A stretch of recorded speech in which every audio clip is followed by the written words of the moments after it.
Mes chers élèves à la maison, une fois de plus, bonjour.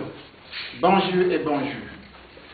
Comme je vous ai dit, toujours, je m'appelle Monsieur Félix Adekunle Diakado, petit professeur de français ici au lycée des Staff Secondary School, Fouta. Permettez-moi de vous poser cette question. Combien de fois avez-vous lavé les mains aujourd'hui? Attention, il faut toujours laver les mains avec du savon en liquide. Il faut sécher les mains et il faut expuger les mains à cause de la virus Corona qui se trouve dehors, qui ravage le monde à présent. Attention, on doit faire tout ce qu'il faut pour nous sauver. Vous voyez que maintenant, dans le monde entier, les pays sont fermés, les États sont fermés, les écoles sont fermées, même les églises sont en fermeture à cause du Covid-19. Et voilà pourquoi nous sommes ici sur la plateforme du lycée pour vous enseigner. Il ne faut pas rester à la maison des mains croisées. On doit continuer avec les études. Bon, mes chers élèves, une fois de plus, soyez les bienvenus. Et cette fois-ci, nous allons continuer avec la traduction en anglais. Ça veut dire translation. Traduction en anglais, ça veut dire translation. Et comme je vous dis toujours, la traduction est très importante. En tant qu'étudiant de la langue française, la traduction est très importante. Pour pouvoir comprendre les textes français qu'on lit toujours. Si on n'arrive pas à comprendre la signification des mots, on ne peut pas comprendre un texte écrit strictement en français. Et deuxièmement, il faut savoir que nous sommes dans un pays anglophone. L'anglais est partout. Au marché, on parle langue anglaise. Dans les églises, c'est l'anglais. Même l'école, en anglais on parle. Mais en tant qu'étudiant de français, on doit faire toutes les deux langues pas à pas. La traduction est très importante. Traduction. Français, anglais, anglais, français. Très important. Voilà pourquoi ici nous avons au tableau quelques phrases. 1 jusqu'à 20. Et nous allons les prendre pas à pas, mot à mot. On va lire correctement. On va voir comment on prononce les mots français correctement. Et on va traduire correctement. Par exemple, en anglais, on dit country.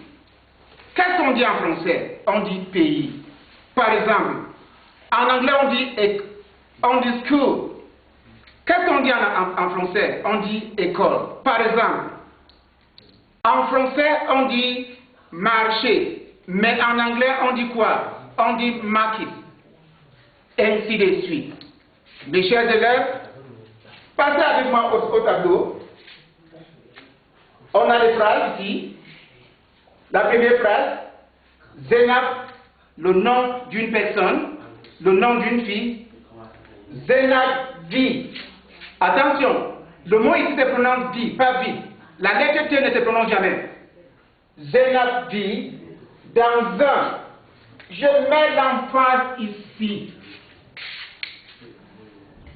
Zénab vit dans un village. En anglais, on dit village, mais en français, on dit village. Dans un village à côté d'Abuja. Zénab vit dans un village à côté d'Abuja. Qu'est-ce que cela veut dire en anglais? Ça, c'est en français. Zénab live, c'est-à-dire le mot vivre vient du mot français vivre, to live. Vivre, V-I-V-R-A-E.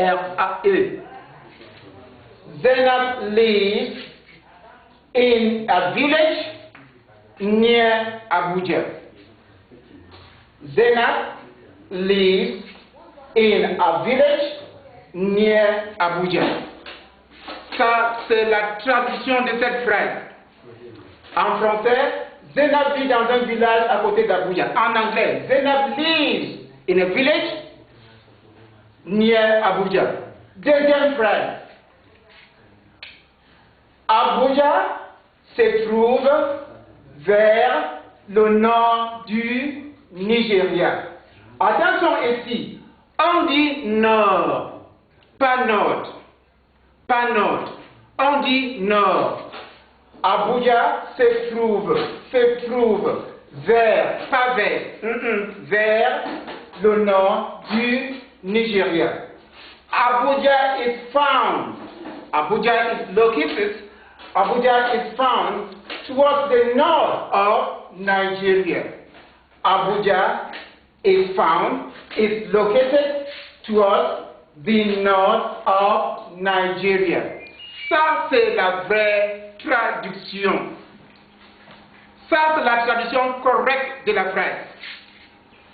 Phrase numéro 3. Phrase numéro 3. Attention mes élèves. Ici, j'ai dit 3, pas 3. Phrase numéro 3. Elle, pas elle est. Elle, pas elle est. Elle est, c'est une prononciation mauvaise, une fausse prononciation. Les francophones disent elle, pas elle est. Elle habite, habite. Pas elle habite, non, pas habite, non. Elle habite, c'est-à-dire la lettre H ici ne se prononce pas. Elle habite avec sa mère, pas mère, non. Encore une fois de plus, si vous dites mère, ça c'est une fausse prononciation. Elle habite avec sa mère, son père, pas père, non, pas père, père. La prononciation père n'existe pas en français. Son père, ses 3 frères, et juste ici je dis c'est, pas c'est. C'est-à-dire, la lettre S ne se prononce pas. C'est 3, pas 3. C'est 3 frères, pas frères, pas frères. Encore une fois de plus, fausse prononciation. Frère, c'est 3 frères et c'est 2 sœurs. Et c'est 2 sœurs. Elle habite, she lives,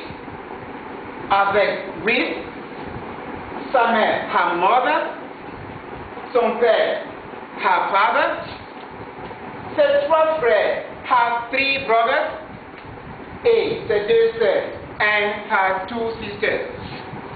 I take that all over again. Je reprends ça. Elle habite avec sa mère, son père, ses 3 frères et ses 2 sœurs. She lives with her mother, her father, her 3 brothers, and her 2 sisters. 2 sœurs, 2 sisters. Phrase numéro 4. Phrase numéro 4. La case. Comme je vous ai dit autrefois, la signification du mot case veut dire en anglais hut, a small bush house, a small village house for a poor family. Case. But when it comes to the comfortable houses that all of us live in town, that we say in French, maison. Mais ici c'est case, a hut, a small village house. Case, pas case, case. C'est-à-dire ici la lettre S se prononce comme si c'est la lettre Z, si.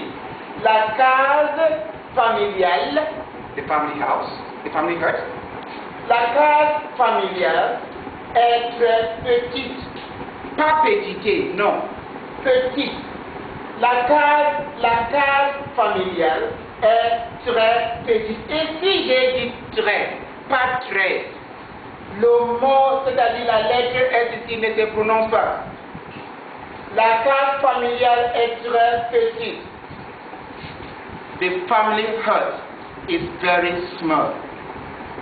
The family hut is very small. La case familiale est très petite. Phrase numéro 5. Zénab habite avec toute sa famille dans les autres.